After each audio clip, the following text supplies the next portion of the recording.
Good morning, traders and investors. Roger Scott here, Senior Strategist for Wealth Press. Today's Friday. It's June 16th. The market's going to gear up to open up in about an hour and 37 minutes to be specific with you. I want to wish everyone a happy Friday. Where is this month going? It's already the 16th of the month. Anyhow, it's Friday. Before we get into it, make sure like this channel, subscribe to our videos, go to the YouTube Wealth Press channel, sign up for Telegram there and post comments and feedback. I know who you are and I want to hear from you. Now, we got a lot to talk about today. Now, there's no major earnings on the agenda, but I want to talk a little bit about what the algos have been up to this week. Now, last couple of weeks, actually the last month, the algos have been on a tear. I mean, they've been on a tear with technology stocks. Finally, they're moving into blue chip stocks. I want to show you something interesting.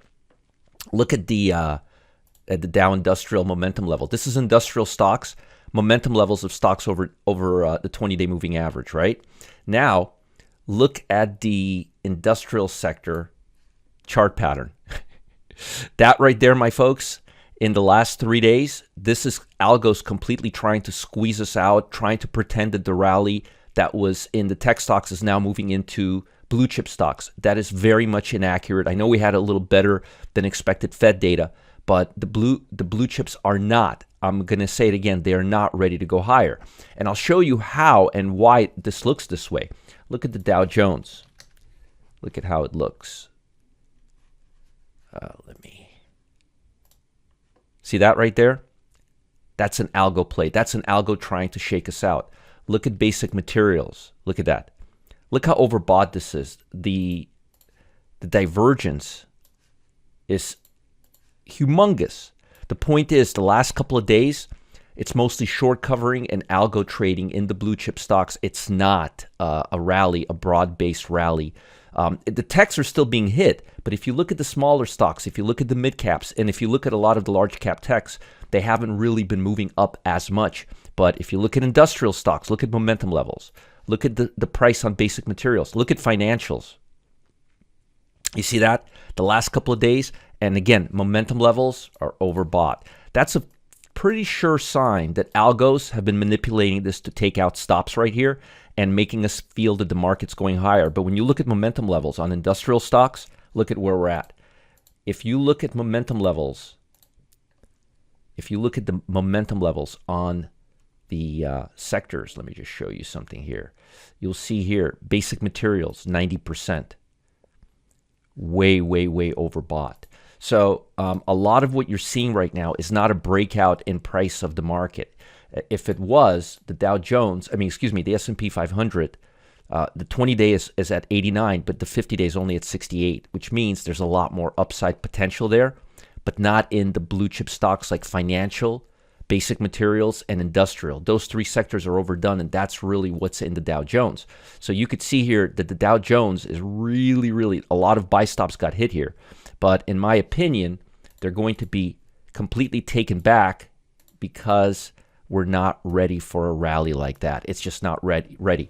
So one of the sectors that I'm looking to, the three major sectors that I'm looking to see some selling pressure next week is financial, basic materials, and industrial stocks. Let me show you industrial stocks. Actually, I don't think I showed you the chart. Look at this chart. So you could see it right here. This is way overdone. As you can see here, momentum levels cannot sustain this at all. And typically when that happens, it's too much too fast. Now, one of the reasons this happened is because the Fed came out with positive data that they're not going to be raising rates, but they explained to us it's just a temporary pause. The other reason this is happening is because economic data yesterday, retail sales was pretty positive.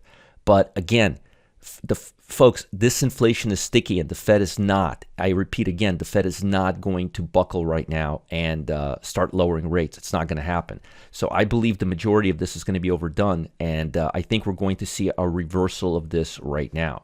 Now, if you look at momentum levels on the large cap tech stocks as well, look at industrial, 97%, higher than infotech.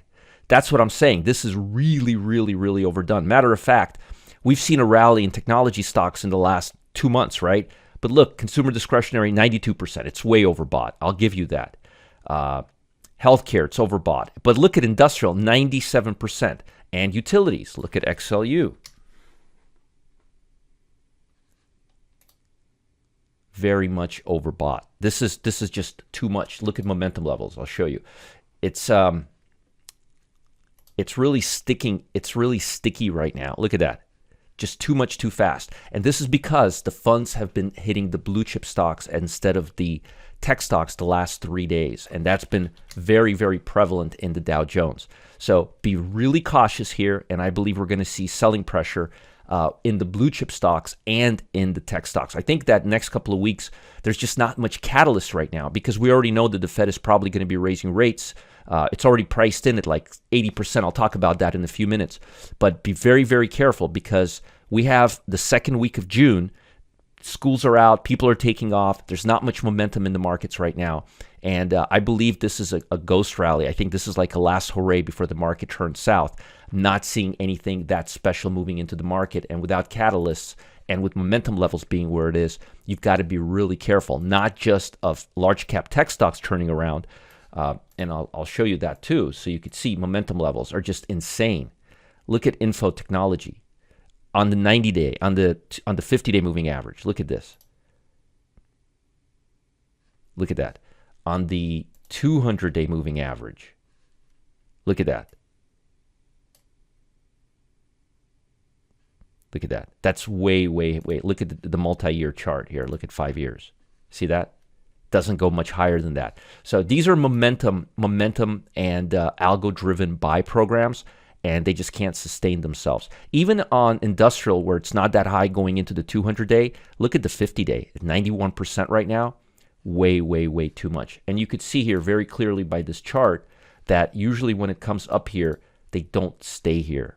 So I am expecting the market to start cooling off as early as next week because this is just too much too fast, especially in financial, industrial, basic material, and even utilities, and now tech stocks too. So we are getting into overbought territory without a question of a doubt. Now, let's talk about the analysis, and I'll talk about what to look forward to next week.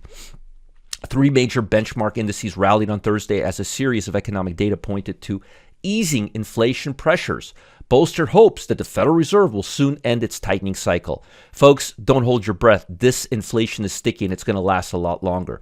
But on this news, S&P climbed to almost a 14-month high, tech-heavy Nasdaq to a 14.5-month high, blue chip 6-month high. Folks, way too much too fast. We may be going into a recession. This is a counter trend rally, and a lot of folks are not seeing it. But if you look at the equal weighted QQQ, take a look at it over time. Look at the 5-year chart. This is the high. This is where we're at right now. We've got a long ways to go. If this turns around and goes south, it'll look just like this. So be prepared. Be prepared. I'm telling you, a lot of folks are getting a little too bullish right now. The labor market reported yesterday that unemployment benefits were unchanged at a 19-month high. So unemployment is moving higher. And meanwhile, the Fed is saying, yes, unemployment is holding steady. No, it's not. It's moving higher than the expected 250,000, continuing pointing towards cracks in a highly resilient labor market. You could read it right there. Meanwhile, there's a 71.9% probability that the Fed is going to raise rates next cycle. So the market is going to cool based on that. And I don't think that's going to change. I think that's going to stay in the 60th to 80th percentile for the next 6 weeks. Today, we're going to be looking at consumer sentiment. I'm hoping that the number is good because of retail sales. But if it's not, oh boy, I'm telling you folks, that rubber band, it's really stretched out right now. Europe is up 0.30 this morning as investors digested latest Eurozone inflation data while expecting more China stimulus. China stimulus would be really good for everybody, especially U.S., the gambling stocks, the tech stocks. Less drama with China would be good for global economy. Gains in consumer products and travel stocks are leading the overall market higher in Europe. That's very positive, actually. China, they closed higher as concerns over the country's economy growth morphed into optimism for additional policy support, which they desperately need. To cut a few policy rates this week, the Wall Street Journal reported Thursday that Beijing was exploring various stimulus measures to boost its flagging economy. They really need it, including billions of dollars in new infrastructure spending and relaxation of regulations to encourage property investors to increase their home purchases. That would be great. It would be really great if they fix their issues with US of A too. Nikkei, they closed in the green, ending higher for the 10th consecutive week and its longest streak since February of 2013. Remember, they got a new prime minister, and their rates have been unchanged, but they're going to be going higher. They're not going to be concerned with as much import and export. They're going to be concerned with increasing wealth in their country. So rates are going to be starting to go up in the very near term. I wouldn't hold my breath, but it's going to happen. Now, as far as earnings, we had Adobe. Adobe rose last night 3%. They had really good earnings. Otherwise, not a lot of stocks.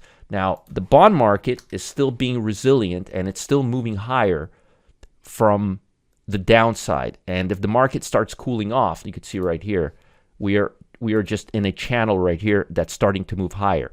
I'd like to see a breakout in the TLT above the 113 level. I think if we go above the 113 level, the 103 level, we'll hit the 106 level and probably stagnate or maybe even go to the 108.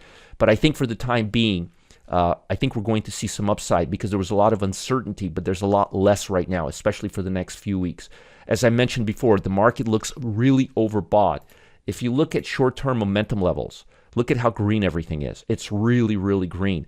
Consumer staples looks like the only one that still has a lot of upside to go, which is defensive. But I would be really cautious right now with taking long positions. I still like healthcare and I like consumer staples, but I'm getting very, very nervous about all the other sectors. And that's something you got to pay attention to. Now, folks, before I let you go, I want to remind you of something. Post comments, watch these videos, like our channel, YouTube Wealth Press channel, and post comments. I respond to those comments over the weekend. That's what I'll be doing tomorrow. Now, I got something important for you. Every day, billions of dollars are flooding in and out of stocks. And when just a fraction of that money hits a single stock, these capital injections can become a market-moving force, sending that stock ripping higher. That's right. But I don't mean over the next year or a month or even a week. No. I'm talking overnight. Get in on Monday, out on Tuesday. In on Tuesday, out on Wednesday. In on Wednesday, out on Thursday. In on Thursday, out on Friday. In on Friday, out on Monday. No overnight, no intraday exposure, just overnight exposure. It's fast, it's effective, it's punchy, and you could see gains pretty quickly, assuming it's a gain, of course. Now, Wall Street has kept this secret hidden from retail traders like us for years, but no more. It stops right now. Chuck Hughes and I have blown the doors wide open for all of you to see. Click on the link below to hear all of these explosive overnight moves. Do not miss out. I'll talk to you guys later. Have a great weekend. Remember, my email is support@marketgeeks.com. The best way to reach me is in the YouTube Wealth Press channel. Post comments below this video and I will respond. Make sure to subscribe to our Telegram channel. The link is in the YouTube Wealth Press channel, or go to rogerscott.com/Telegram. Have a great weekend and I'll see you on Monday. Bye.